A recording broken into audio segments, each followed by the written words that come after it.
नमस्कार, आप सभी का स्वागत है अन्नदाता कार्यक्रम में। आपके साथ मैं हूं सोनाली सिंह। हमारे देश के किसान जन का पोषक है, वह श्रम का देवता है, अन्नदाता है। उसमें ही भारत की आत्मा निवास करती है।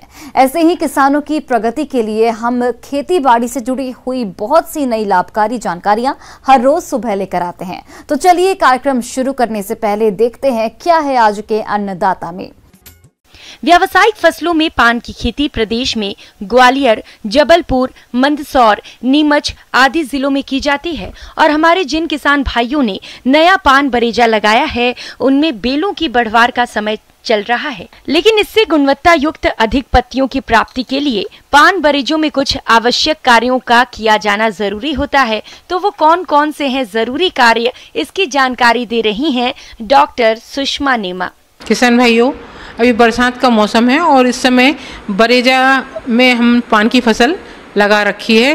तो इस समय फसल की बढ़वार अच्छी हो रही है और हमें अगर फसल का अच्छा उत्पादन प्राप्त करना है पान से, तो हमें बरेजे की और फसल की रखरखाव की व्यवस्था करनी होगी। इसके लिए सबसे पहले हम अगर बरेजा हमारा कहीं से टूट रहा है या उसकी बल्लियां और कमची है बांस की सड़ गई है, तो हम उसको बदल के उसको सही तरीके से व्यवस्थित कर दें। दूसरी चीज़, जो आसपास खरपतवार लगे हुए हैं या बीच में बरेजे में उग रहे हैं, उनको उखाड़कर नष्ट कर दें, क्योंकि खरपतवार एक तो बेलों के साथ भोजन का प्रतिद्वंदी होते हैं, तो भोजन को लेते हैं और बेलों को कम भोजन मिल पाता है। दूसरी चीज़, रोग और कीटों को भी आश्रय देते हैं, जो कि बाद में पान की फसल पर आक्रमण करते हैं। तो अगर हम खरपतवारों को निकाल कर फेंक देंगे तो उसके साथ कीट और जो उस पर रोग पल रहे हैं वो भी खेत से बाहर, बरेजे से बाहर हो जाएंगे। तो इस चीज़ का विशेष ध्यान देवें। किसान भाइयों, जैसा कि आप सभी जानते हैं कि किसी भी फसल से अच्छा उत्पादन प्राप्त करने के लिए सिंचाई प्रबंधन पर ध्यान देना जरूरी होता है। तो यदि आपके क्षेत्र में अधिक दिनों से वर्षा नहीं हुई है तो आप पान बरेजे में समय समय पर सिंचाई अवश्य करते रहें, जिससे पान की बेल और पत्तियों का उचित विकास हो सके। इसके अलावा अधिक वर्षा वाले क्षेत्रों में जल निकास और पोषक तत्व प्रबंधन करें। इसके अतिरिक्त पानी का निकास की भी प्रॉपर व्यवस्था रखें, क्योंकि उचित व्यवस्था रखना जरूरी है। अगर हम पानी कहीं भरा रह जाता है और जो रोगाणु हैं वो तेज़ी से फैलते हैं, तो अगर कहीं पानी भरा है तो उसकी हम नाली, बाजू से नाली बनाकर वो पानी को निकाल दें। दूसरी बात, हम उसमें बरेजे में कुछ इसके पोषक तत्व अगर कम हैं तो पोषक तत्वों को दें।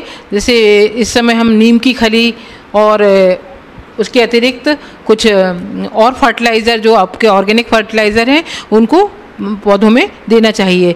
नीम की खली को अगर हमें देना है तो नीम की खली को पहले हम थोड़े एक घड़े में या नाद में थोड़ा सड़ा लें। 4-8 दिन के बाद सड़ी हुई नीम की खली को हमको क्यारियों में देना है, बेलों के बाजू बाजू में डालना है। किसान भाइयों, अभी बरसात का मौसम चल रहा है और इस समय पान बरेजों में रोगों का प्रकोप अत्यधिक होता है, जिसके कारण पान की पत्तियों की गुणवत्ता खराब हो जाती है। तो आप इन रोगों की पहचान कर समय रहते प्रबंधन करें। इस समय पान की फसल में एक जड़ सड़न रोग आता है, जो कि स्क्लेरोशियम नमक फफूंद के कारण होता है। इसमें हमारी बेलें सड़ने लगती हैं, कहीं कहीं बेलें बीच बीच में भी सड़ने लगती हैं, कहीं कहीं ज़मीन से या जड़ से ही शुरू हो जाता है इसका सड़न। तो ये जो होता है एक फफूंद के कारण होता है, और कभी कभी एक जीवाणु, बैक्टीरिया जिसे कहते हैं, उसके कारण भी बेलें सड़ने लगती हैं और पत्तियों के ऊपर भी धब्बे आते हैं। पत्तियों के ऊपर अगर जीवाणु से धब्बे आते हैं तो कत्थई रंग के धब्बे बनते हैं और उसके चारों तरफ एक पीला रंग का छल्ला सा बनता है। उससे हम समझ लेते हैं कि ये जो धब्बा है जीवाणुओं के आक्रमण के कारण बना हुआ है। तो अगर जीवाणु का आक्रमण हो रहा है तो नीले तोते के साथ हम कुछ एंटीबायोटिक जैसे स्ट्रेप्टोमाइसिन है या स्ट्रेप्टोसाइक्लिन है, इसका भी बहुत कम मात्रा में ppm में इसका उपयोग करते हैं। पार्ट्स पर मिलियन यानी 1000 में 1 भाग मिलाना होता है। तो उस तरह से हम मिला के ड्रेंचिंग करें या जो क्यारियों के बाजू बाजू में मिट्टी में भुरकाव करें, और इसका हम पौधों के ऊपर भी छिड़काव कर सकते हैं।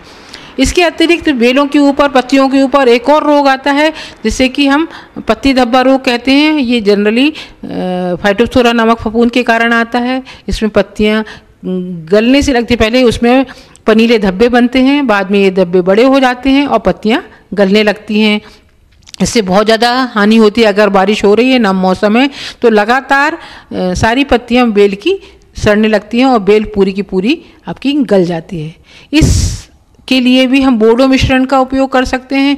इसके साथ साथ मैनकोजेब एक दवा आती है, मैनकोजेब 2.5 ग्राम दवा प्रति लीटर पानी में घोलकर छिड़काव करें। तो हम जैसे ही रोग के लक्षण दिखाई दें उस समय तुरंत छिड़काव शुरू कर दें और 2-3 छिड़काव 15-15 दिन के अंतर पे करें, तो हम इस रोग को भी नियंत्रित कर सकते हैं और अपनी फसल को होने वाली हानि से बचा सकते हैं और पान का अच्छा उत्पादन प्राप्त कर सकते हैं।